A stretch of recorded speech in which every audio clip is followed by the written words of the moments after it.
Dalawang Asia Star ng Santa Cruz.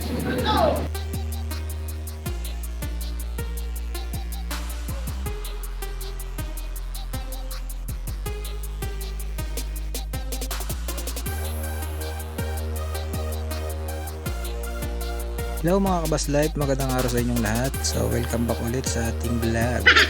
At ngayon pala ay ito, meron naman tayong bagong unit ang Santa Cruz. Bagong rehab, kakagaling lang ng Kanlubang. So doon po kasi ginagawa mga Kabas Life yung mga bus na nire-rehab sa Kanlubang. So ayan mga Kabas Life. So ayan, napakaganda po niyan mga Kabas Life. So unang 5 series ng biyaheng Santa Cruz, ito 541 unang release niya, kasi yung mga naunang unit na Asia Star ang pintura, Liberina Asia Star A 2 series yung nauna dito mga Kabas Life, yung 279, tapos yung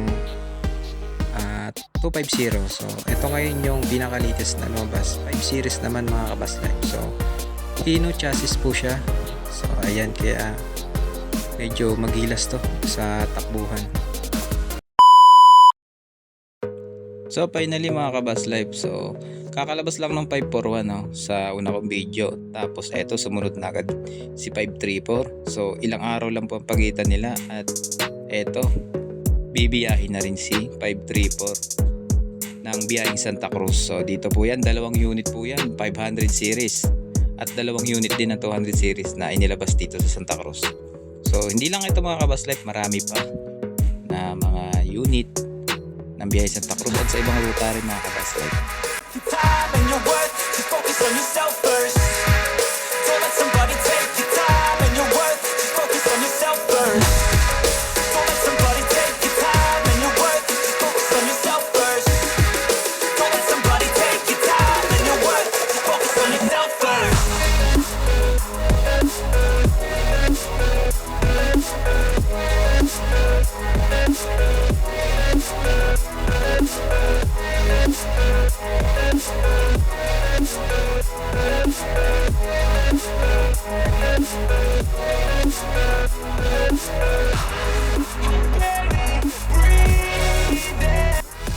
So ayan mga Kabas Life, bibiyahin na siya ngayon.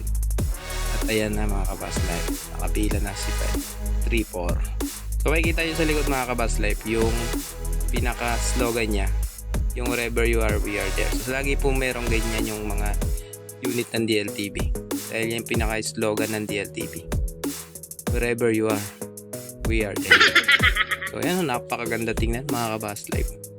So lalo na siguro pagka talagang nandiyan na mismo kayo sa bus na yan, sasakay kayo, talagang komportable at talagang safe yung biyahe nyo. So ayun yung loob mga Kabas Life, same lang katulad nun sa 541 at maging sa ibang unit na nirehab yung Asia Star yung kulay.